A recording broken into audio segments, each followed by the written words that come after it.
ఇదంతా చూస్తే ఎన్నికల ముందు ఎన్నికల ప్రచార సభల్లో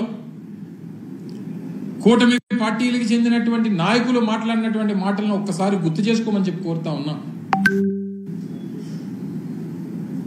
ఏ రకమైనటువంటి మాటలు ఏ రకంగా వారి పార్టీ నాయకుల్ని కార్యకర్తల్ని ప్రేరేపించారో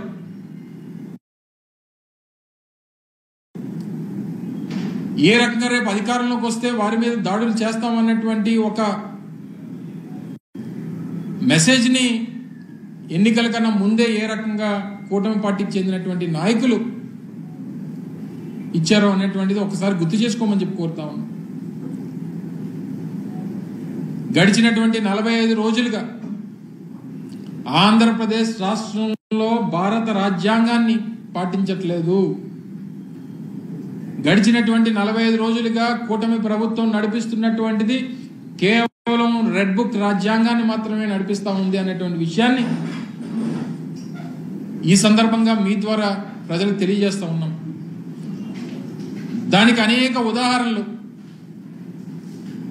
ఇందాక నేను చెప్పినట్టుగా అనేక ఉదాహరణలు మనం చూడొచ్చు. పూర్తిగా శాంతి భద్రతలు అనేటువంటివి లేకుండా పోయే, దాన్ని కంట్రోల్ చేసేటువంటి పరిస్థితుల్లో ముఖ్యమంత్రి గారు లేరు, మిగిలినటువంటి వారి మంత్రివర్గం లేదు, వారికి సంబంధించినటువంటి వారితో పాటు ఉన్నటువంటి కూటమిలో ఉన్నటువంటి మిగిలినటువంటి రాజకీయ పార్టీకి చెందినటువంటి నాయకులు లేరు. అన్ని రకాలుగా కూడా రాష్ట్రంలో ఉన్నటువంటి వైఎస్ఆర్ కాంగ్రెస్ పార్టీ నాయకత్వాన్ని,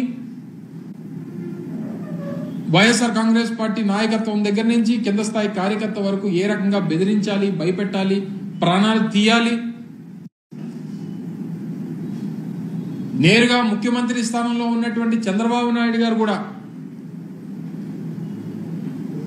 ఈ మధ్యకాలంలో అనేక మార్లు పూర్తిగా నాయకత్వాన్ని, నాయకుడిని భూస్థాపితం చేస్తాం అన్నటువంటి మాటలు